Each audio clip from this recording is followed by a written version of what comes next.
இந்த உலகத்துல அவங்களுக்கு பிடிச்ச வேலையை செய்யறவங்க இருப்பாங்க, பிடிக்காத வேலையை கண்டிப்பா செய்துதான் ஆகணும் அப்படிங்கிற கட்டாயத்துல செய்துட்டு இருப்பாங்க. ஆனா நம்மளுக்கு பிடிச்ச வேலையை செய்யும் போதுதான் 51% நம்மளுடைய சக்தி அதுல ரொம்ப ஆழமா பதிவு பண்ணப்படுது. அது மூலமா அதிகமான ப்ரொடக்டிவிட்டி நம்மளுக்கு கிடைக்குது. இப்போ பிடிச்சது கிடைக்கணும், என்ன பண்ணலாம்?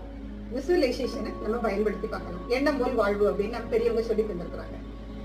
சின்ன வயசுல இருந்தே நம்ம எழுதி எழுதி பார்த்திருப்போம். அப்ப நம்ம இலக்குகளை எழுத ஆரம்பிக்கலாம். எழுதி எழுதி டெய்லி காலையிலே எப்பனாலும் நம்ம படிச்சு பார்க்கலாம். அந்த இலக்குகளை படமா மாத்தி நம்ம ஒட்டி நம்ம அதிகம் பார்க்கக்கூடிய இடத்துல வைக்கலாம். எனக்கு ஒரு 100 ஏக்கர்ல ஒரு பிருந்தாவனம் வேணும் அப்படின்னு ஆசைப்படுறேன்னா அதை படமா மாத்தி நம்ம பார்த்துட்டே இருக்கலாம். டெய்லி அஃபர்மேஷன் அது சம்பந்தமா எழுதிச்சே இருக்கலாம். காலையிலையும் சாயங்காலமும் அமைதியா ஒரு இடத்துல உட்கார்ந்து அதை விசுவலைஸ் பண்ணலாம். எண்ணங்கள் எப்படி வந்தாலும் அதை பத்தி பரவாயில்ல. அதுக்கு பிறகு ஐம்புலன்களை அடக்கி நம்ம அதை எப்படி விசுவலைஸ் பண்ணணும் அப்படிங்கறத பிராக்டிஸ் பண்ணலாம்.